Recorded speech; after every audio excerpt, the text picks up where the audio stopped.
So guys, check this out. It's startling, worrying, but sadly not that surprising.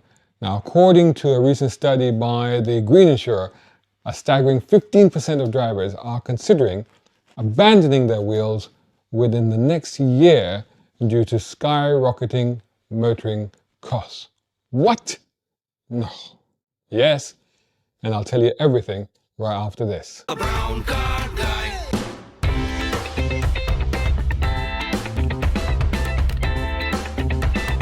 Brown car guy.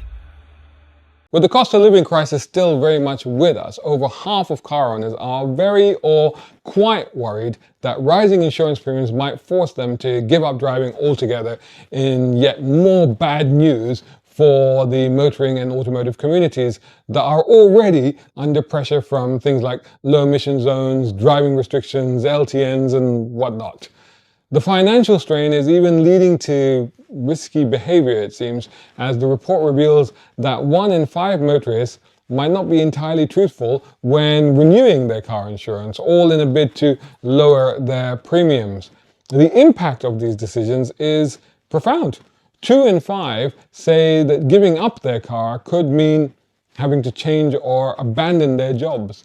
For others, it's a drastic hit to their personal independence and their social connections.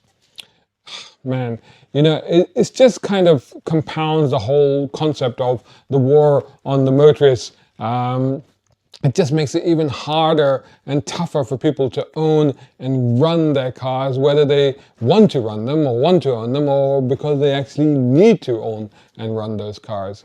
Now, in a survey of over 1,000 people, 9% stated that they had slightly reduced their annual mileage. 4% had massively reduced their annual mileage.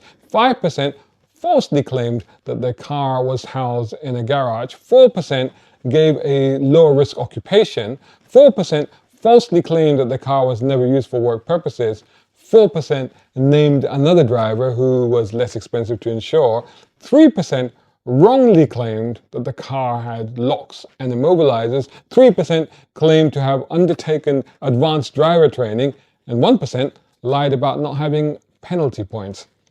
Green Insurer is trying to get people to keep driving by offering rewards and discounts with the major supermarkets, etc., etc. Yet, the question remains, are we witnessing the beginning of the end of the individual's freedom and right to own and drive their cars? Something which, let's be honest, I've been banging on for quite a while. And frankly, I'm afraid that we are. It feels like it's a kind of inevitability now, a kind of sinister attempt to wind back the clock and turn motoring and car ownership into something available only to the elite and the privileged. Beware, people, we could be wiping out the democratization of mobility and 100 years of mass motoring. Let me have your thoughts in the comments below. Brown car guy. Hope you enjoyed that video. If you did, please hit the like button and share this video as well if you can. And while you're at it, check out these guys who also sponsor my content. I am deeply grateful to them because it helps me to buy new equipment, put fuel in the cars, and yes, buy a cup of coffee. You can do the same. Just go here or right here on YouTube. Just hit these 3 little dots down here and click on thanks. Make sure you're signed in first. My content is free, but this is how you can help me keep it that way. I may even send you a gift. Oh, by the way, watch this next.